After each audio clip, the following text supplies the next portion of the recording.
Assalamualaikum warahmatullahi wabarakatuh. Sampai juga kita di pertemuan terakhir dengan saya untuk manajemen sistem informasi. Di sini kita akan masuk dalam materi selanjutnya setelah kemarin kita membahas manajemen waktu dan manajemen komunikasi.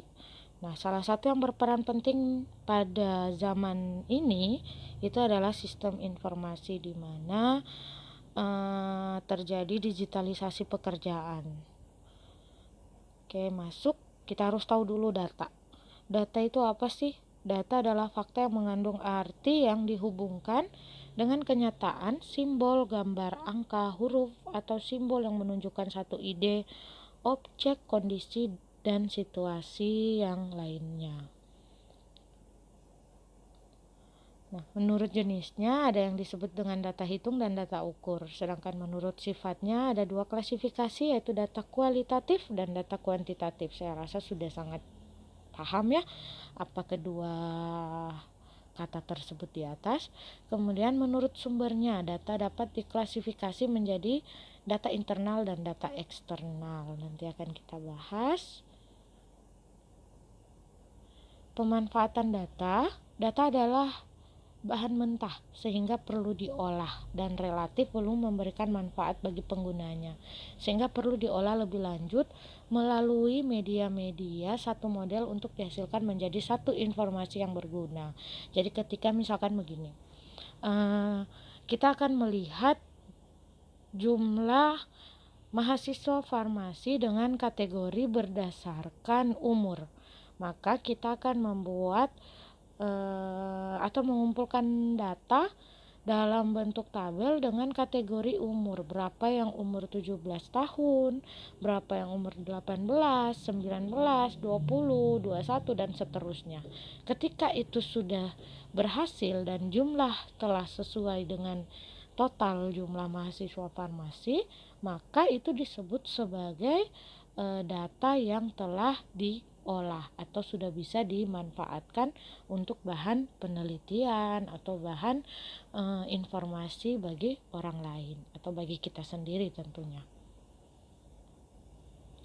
Nah, kualitas informasi akan sangat tergantung kepada 3 hal yang dikemukakan oleh Jogianto. Yang pertama, informasi harus akurat. Harus akurat artinya harus memang benar-benar kita dapatkan berdasarkan dengan data yang ada di lapangan. Kemudian informasi harus tepat waktu. Artinya kapan kita melaksanakan, maka pada saat itulah data yang diambil. Jadi ketika kita melaksanakan pengukuran data umur mahasiswa farmasi di tahun 2020, tetapi kita hanya mengambil data sampai dengan 2018, maka biasanya itu tidak mencakup keseluruhan informasi sampai dengan tahun 2020 saat ini. Kemudian informasi harus relevan atau ada alasan, ada hubungan mengapa informasi tersebut saling dibutuhkan atau diperlukan untuk diinformasikan gitu. Ada yang namanya alur sistem informasi. Ada 3, input, proses, dan output. Nah, pada input itu ada data mentah yang tadi sudah saya jelaskan di awal, yang sudah disederhanakan dibentuk dalam informasi. Kemudian kita input ke dalam, dilakukan proses di mana ada proses berpikir dan proses pengolahan data dan informasi. Misalkan data tabel umur tadi itu dibuat dalam bentuk persenan, sehingga kita jadi tahu bahwa yang umur 17 tahun ada berapa persen dari jumlah total keseluruhan 100% jumlah mahasiswa farmasi misalkan. Selanjutnya dari hal tersebut akhirnya kita dapat kesimpulan, atau kesimpulan tadi bisa menghasilkan atau outputnya adalah sebuah keputusan, di mana mungkin ada beberapa kebijakan atau aturan yang harus berdasarkan dengan informasi yang ada, baru kemudian bisa diputuskan.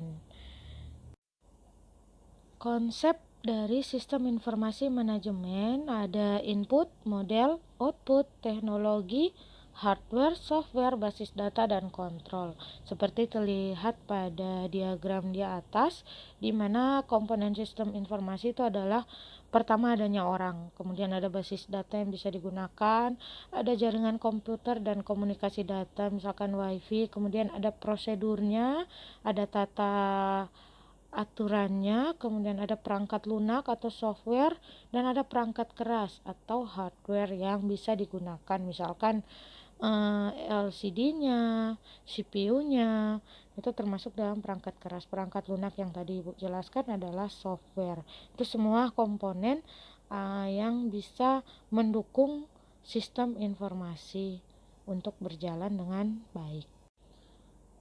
Oke, selanjutnya untuk sistem informasi manajemen. Untuk di Indonesia, di bidang kesehatan khususnya sudah beberapa yang menggunakan, salah satunya adalah rumah sakit. Sini kita akan bahas sistem informasi manajemen rumah sakit adalah sebuah sistem informasi yang terintegrasi yang disiapkan untuk menangani keseluruhan proses manajemen rumah sakit, mulai dari pelayanan diagnosa, tindakan untuk pasien, medical record pasien, apotek dan gudang farmasi, penagihan, database personalias, penggajian, proses akuntansi sampai dengan pengendalian oleh manajemen rumah sakit tersebut yang menggunakan sistem informasi manajemen, sehingga diharapkan dapat lebih efektif. Nah, beberapa jenisnya untuk sistem informasi klinik adalah yang secara langsung membantu pasien dalam hal pelayanan medis. Contohnya sistem informasi di ICU, sistem informasi pada alat CT scan atau USG. Nah, untuk sistem informasi administrasi adalah sistem informasi yang membantu pelaksanaan administrasi di rumah sakit. Biasanya ada sisvo pendaftaran, sisvo billing system, sisvo apotik, dan sisvo penggajian. Nah, sistem informasi manajemen untuk membantu manajemen rumah sakit dalam pengambilan keputusan biasanya disebut dengan sistem informasi manajemen pelayanan, keuangan, dan pemasaran. Nah, selain dari rumah sakit tadi yang menggunakan sistem informasi manajemen, yang bisa kita lihat juga adalah apotek, di mana dalam apotek sistem informasi digunakan untuk pencatatan obat dan alat kesehatan. Dengan menggunakan sistem informasi tersebut diharapkan satu apotek bisa melihat alur obat mulai dari penerimaan, pencatatan di gudang obat, dan penjualan ke pasien, semuanya terekam dalam database sehingga stok opnam dapat dilakukan secara otomatis dan real time. Jadi dapat menjaga juga yang namanya dengan kebocoran sistem atau di mana terjadi kerugian atas omset yang didapat oleh apotek karena adanya kesalahan manajemen biasanya. Nah, ada beberapa perbedaan apotek dengan SIM dan apotek tanpa SIM. Yang jelas ada kelebihan dan kekurangannya. Untuk apotek dengan SIM membutuhkan waktu yang lebih singkat dalam melayani transaksi pembayaran karena secara otomatis. Sedangkan untuk yang tanpa SIM membutuhkan waktu lebih lama, sudah jelas, dalam melayani transaksi pembayaran karena harus dihitung secara manual atau dengan kalkulator. Nah, untuk pemantauan inventory dan stok obat dapat dilakukan secara cepat untuk apotek yang punya SIM.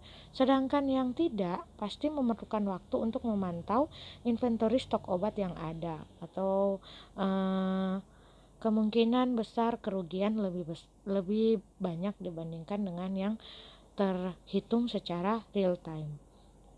Kemudian pengambilan keputusan yang lebih tepat sasaran, misalnya pemilihan produk obat yang banyak dibeli karena menggunakan laporan statistik, jadi bisa cepat diketahui mana yang paling banyak laku atau diminati oleh masyarakat. Sedangkan pada apotek tanpa SIM kita memerlukan waktu dalam pembuatan laporan karena karyawan kita harus kembali mengecek atau membuka data yang ada sehingga pekerjaan terasa kurang efektif dan kemungkinan adanya data yang terlupa, hilang, atau tidak tercatat misalkan. Oke, sekian untuk pertemuan kali ini. Saya rasa dengan penjelasan singkat kalian sudah bisa mengembangkan sendiri, banyak-banyak belajar di rumah di masa learn from home kali ini. Semoga bisa menambah nilai ibadah kita juga. Semoga tugas yang kemarin saya berikan bisa dapat menambah nilai dari beberapa orang yang mungkin kurang dalam penilaian kuis. Dan terima kasih. Sekian untuk semester antara kali ini pertemuan kita. Wabillahi taufiq wal hidayah. Wassalamualaikum warahmatullahi wabarakatuh.